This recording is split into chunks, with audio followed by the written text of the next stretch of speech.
Oh, has this landscape ever evolved? It looks just beautiful. Isn't it looking good, Stu? It's about 2.5, 3 years old, and it's looking great. We started with a good plan, and now things are just growing in place. Would you say that's the most important aspect of any landscape design, is to begin with a good plan? I think that's the most important thing. If you put the right plant in the right place, give it enough room to grow, you're going to have a very easy time maintaining that as you go into the future. So first start with a good plan.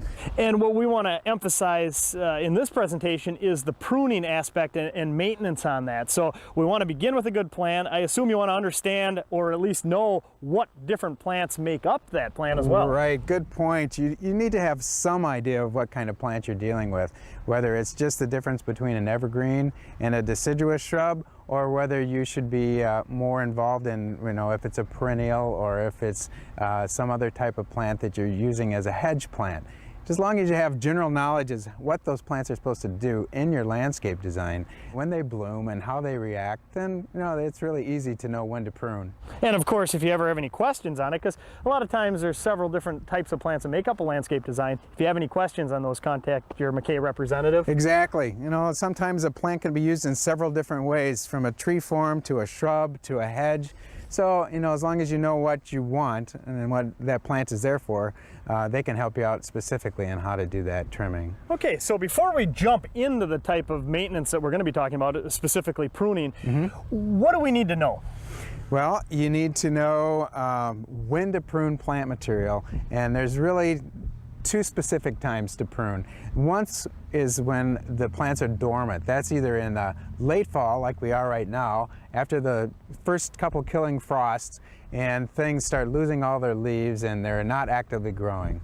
Or in early spring, which is a great time for planting before the plant material starts to push out new leaves.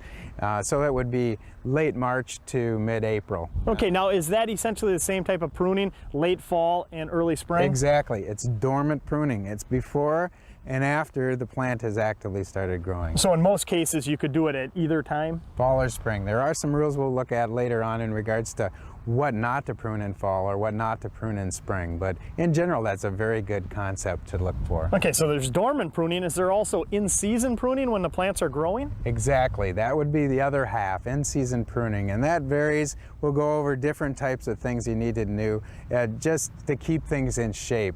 For instance, how to trim a hedge, how to trim your evergreens, what to do with perennial flowers after they've stopped blooming, how to make sure that your landscape is looking the best, how to take care of spent flowers on spireas, for instance, and just make a good example of each plant in general to give you a concept of what you should do through that time of the year too as well. Okay, before we get into this dormant pruning, what are the tools that we're going to need?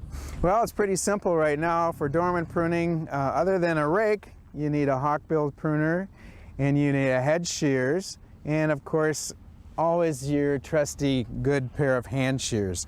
And again, sharp and clean utensils are the best thing to use. It'll be much easier for the plant and much easier for you actually in cutting and trimming and pruning if your tools are nice and sharp. Good, well that's some good advice. Let's get started. All right, let's go.